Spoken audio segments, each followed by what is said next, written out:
Hello everybody, it's beau-hindman here with a quick video. I thought it'd be kind of fun to go over not my quarantine hairdo here, which is just horrible.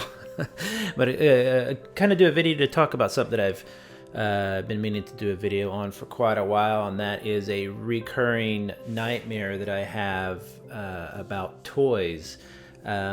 It's kind of a funny story, and it's not a nightmare in the classical sense, but it's definitely a dream that I've had over the years, possibly since I was a teenager or a young man or whatever. But basically, what happens in the dream, the general theme, I remember the first time I had it, or at least had this basic setup of a dream. And it was in the dream, I'm in like a mall, like a shopping mall. Kids, ask your parents what those are. And I find like a store, like a hobby kind of store in the shopping mall. And in that store, they have drawers of almost, if you've seen like a printer's setup, where they have lots of small drawers, and in those drawers are like individual letters that they use for the printing press or parts like that. And it's a setup like that, but inside those drawers are small figurines, robots, little toy guns and tanks and stuff like that. And I'm desperately grabbing up these little kind of miniatures, I guess is how you would describe them, little parts, and they're like a nickel a piece. They're dirt cheap. And I get ready to check out, and several things happen. In the original dream, or the one that I remember the most, or the theme that I remember the most, the store is closing and I have to get out before I can actually purchase the items. In other variations of the dream, I'm checking out, and I have like, pennies or whatever, but I don't have dollars on me or some kind of there's never a credit card involved or a debit card or anything like that. So it's not it's a dream about the stress of locating this really cool kind of treasure trove of items, of toys, and then not actually being able to purchase them for whatever reason, and getting kicked out or booted out of the place. And I've had it over the years for a long time, and like I said, it might even go all the way back to when I was a pretty young man, and maybe even in my teenage years. I don't really remember. So I started to think about it over the years, and I started thinking, why do I have that dream? It's not a terribly stressful dream. It's more like an aggravating dream, or it's more of a dream of like, you're kind of mad that the store is closing, or you wake up with a frustrated feeling or whatever. But in the process, before I check out, it's a dream of discovery, of really, really interesting, just finding really neat little things that I like, and they're super affordable. I mean, now, of course, I can afford almost anything I want, but when I was a kid, I guess it was much more of an issue. I don't know if that's still connecting to that, but I did have, the last time I had this dream, the last time I can really remember having this dream, was probably a few months ago. It was a variation of it where me and Leela, my wife, were in a kind of a warehouse box type store. If you could picture like, how like a Sam's Club or whatever or IKEA, where you're grabbing the furniture yourself, and it has those tall metal, kind of the warehouse department whenever you're going and you're finding the furniture yourself. It's like that, but every row, it was tight rows, only a few feet apart, or a couple people apart. Every row was filled to the ceiling with it was like Christmas row. There was rows of plates and just so much stimulating color and bits of plastic and whatever.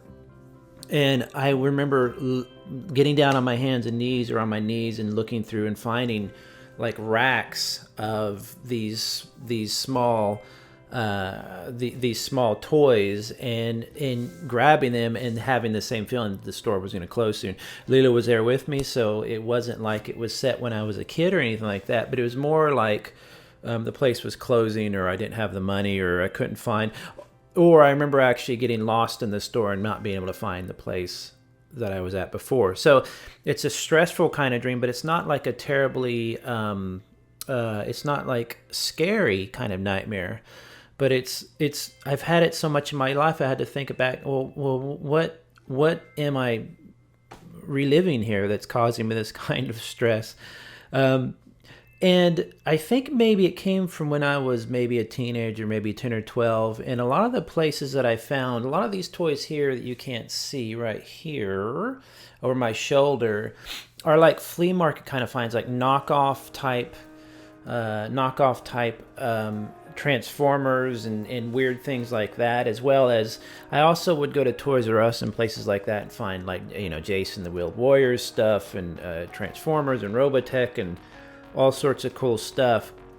But generally, because I didn't have a lot of money, I wasn't necessarily poor, but I didn't have a lot of money, I would buy things that were less, you know, more cheap, less expensive, if that makes sense. And in fact, finding some of the old toys that I did now, that I found a lot of the old toys from when I was a kid now, and I have actual packages, original packages you can see in a video, maybe I'll link it up here in the corner, that I did on Power Lords. They went for maybe $5 to $8 to $3, you know, just dirt cheap. I have other packages where some of those toys were $3 and $5 and stuff. So maybe I'm thinking that the dream came from going to flea markets a lot, where you would have rows and rows and rows of items, but there was no indication of what was what, so you just kind of had to dig through it like a giant garage sale. And a bit of the, not stress, but a bit of the rushed feeling I had when it was like, you have to hurry up and pick out something, we've got to go, or whatever. Even if we were going there on like a casual hangout kind of thing, I remember just wanting to be left alone and looking up cool stuff, because I wasn't classically into just G.I. Joe and He-Man and stuff. I really don't like those toys. I still don't really like those toys. They're just kind of cheesy. But I liked a lot of the really strange little toys that I found. So I think over the years, the dream was possibly, maybe, about that feeling of wanting to be left alone in a kind of an environment where you had to do some work to find the items. And I continued to have it over the years, until a couple years ago, where there was a comic game shop. It was more of a game shop, I should say.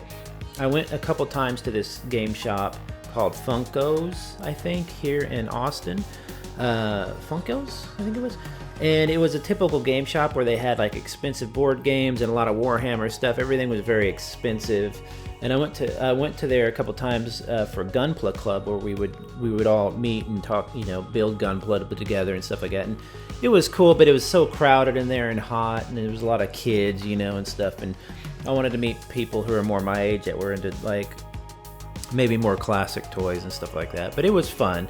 I definitely had a lot of fun there and met a lot of cool people. But I stopped going there, and a couple years later they had like a garage sale. Literally, it was advertised as a garage sale. And I said, well, heck, I gotta run up there real quick. I just found out about it. It's about 10 minutes away or whatever. I run up there, get inside, and sure enough, there's almost nobody in there except for the people at the counter. There's a couple or three people playing a board game, and my wife comes in with me. And I immediately had that feeling. Well, it took a minute, because I started looking through the stuff, and they had, sure enough, boxes of stuff that needed to kind of be looked through to discover what was good, but it was also cheap. I honestly could have spent probably $500 and bought it all.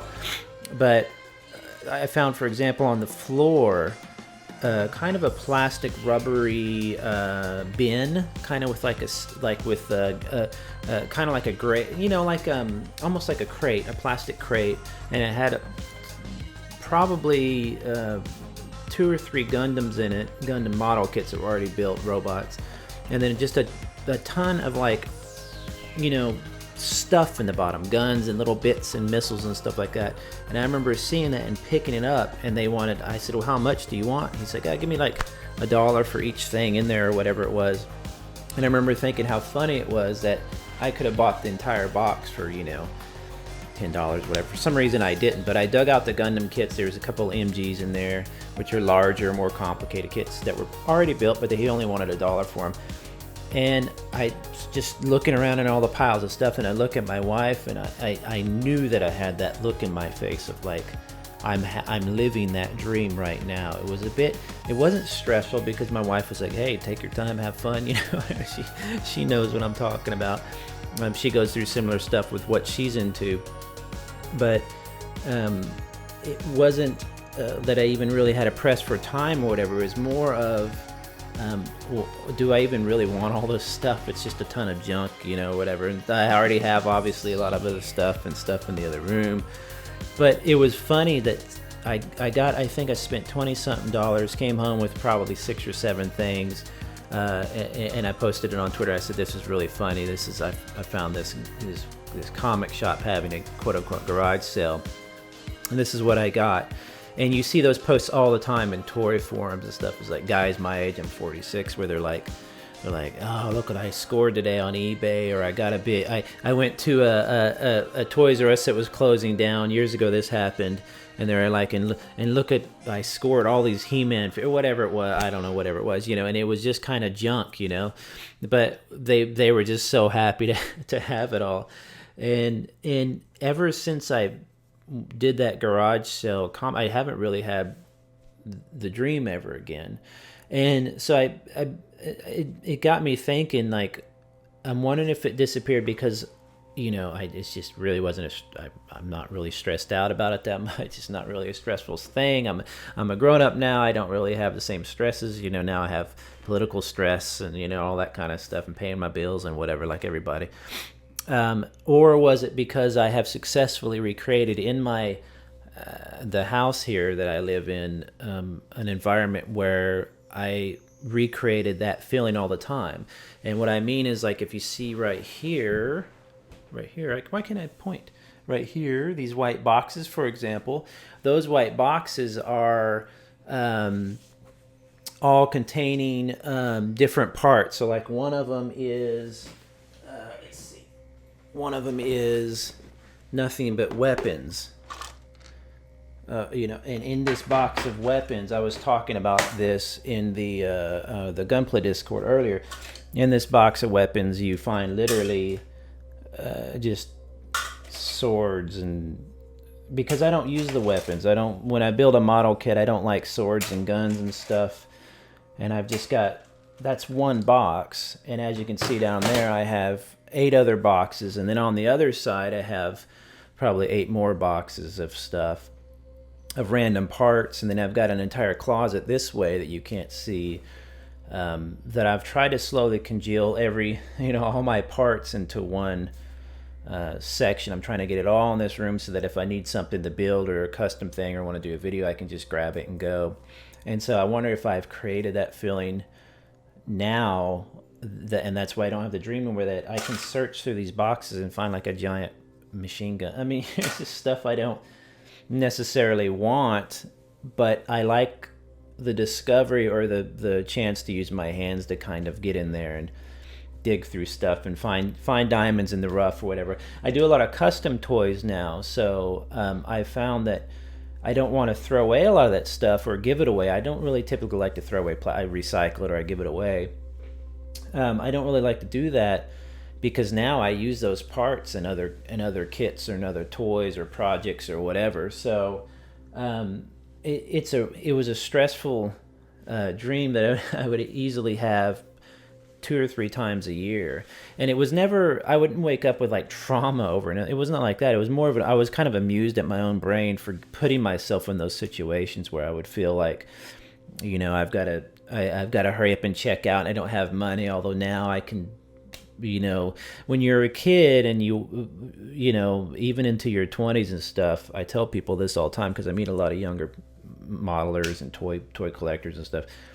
You know, you see a $30 item and you're kind of like, you know, I don't know if I want to. But then you get a little older and you start to earn a little money. You start to make more money, and then you can easily spend $100, $300. I mean, you could just, the sky's the limit almost in some ways. I mean, what are you going to do? And so you're dropping money left and right, and you've got to watch it, because what you end up doing is buying everything that you think is cool. And maybe you start to buy stuff like these toys here that are from my youth, You start to buy everything from your youth. You start to collect lines from your youth, which means that you're starting to collect entire sections of toys that are now retro and cost more than they did back then.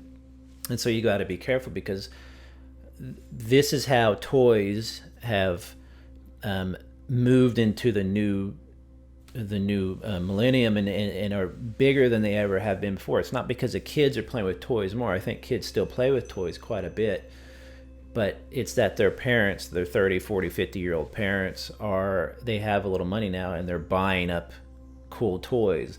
There's entire YouTube channels where all they buy are $300 and $400 and $500 statues, or they've been doing it long enough they get review copies, and these statues are works of art. They're like every little finger moves, and they're like Captain America or something like that, and that's not my thing. I'm trying to get it to where I have only what I want. I only try to buy things that mean something to me personally, or that pull some, I think are cool looking. I mean, I might buy something just because it's cool looking. But I don't just buy something because it has to fill in a gap in a collection, because then you get into all sorts of trouble. So I think that dream, that recurrent nightmare I had, was kind of my mind's attempt, or whatever, with working through, you've got an opportunity, you're in a place, now you've got to quickly, because your mom's out in the car or whatever, you've got to dig through, find what you can, and be able to afford it and get on the way. Because I also have a similar dream where I haven't had it in a while, where I'll find an empty house or an empty room or warehouse, and it's very dirty and beat up, and I'll find half-filled aquariums of water with like fish in them, or frogs, or little hamsters, or whatever, these little animals. And I start to feel, now that one's pretty stressful. I start to feel a little stressed about cleaning their water out, making sure they have food, and I feel a rush of hurry. I gotta, they've been here for years, you can tell, because there's like growth in the, it's all falling apart. And I'm wondering if it's maybe both of those dreams are just a dream that my mind uses to work through issues of control, or I'm not really sure, but either way, they're not terribly stressful. They're more amusing than anything. And if you're a toy collector or builder like me, I do a bit of everything. I've been an artist, a writer, a drummer, and this is my thing that I've had all my life, where I love tinkering with my hands and building things and stuff. This might sound familiar to me. It also might sound familiar when you think about, why do I collect? And when I build a toy, or I take a toy out of a package, am I playing? I'm not playing with it. I'm not recreating a battle or anything like that. But I think the process is kind of the same. Your imagination's going for a minute. Maybe you just appreciate the build of the little toy, and the engineering and the plastics involved, and the designs and stuff like that. There's all sorts of reasons why you might get into it, but I think it all does go back. I really believe this, that most of the reason we do things is it does stem back to when we were kids, and when our personality was getting shaped and formed by situations and ideas and stimulus and all that stuff like that. And for me, although I had a large family and I played music, I was very social and had bands and girlfriends and all that fun stuff. For me, I loved those quiet moments, or those moments when I was able to kind of take a moment and use my hands and discover something and build something or whatever. And so maybe I don't have the dream anymore, because I'm able to do that now, as much as I want. And obviously I do. But if you've ever had the dream, maybe you know what I'm talking about. It's just something I kind of wanted to make a video about. And eventually I need to go through and start getting rid of some of this stuff. I don't have as much as a lot of people do. A lot of people have just rooms of this stuff. That to me it's no longer fun. It's a chore more than it is a hobby, or something you do for fun. So I'm trying to keep on top of it all, if you know what I mean. And I think dealing with that dream, or thinking about really analyzing why I had that dream, was kind of the first part of that. So anyway, if you like what you see, subscribe, all that jazz. I'll be doing videos about once a week. I do a video about toys or whatever, typically toys now. I'm working on some more custom projects, some more unboxing stuff and all that. So I'll see everybody later. Bye-bye.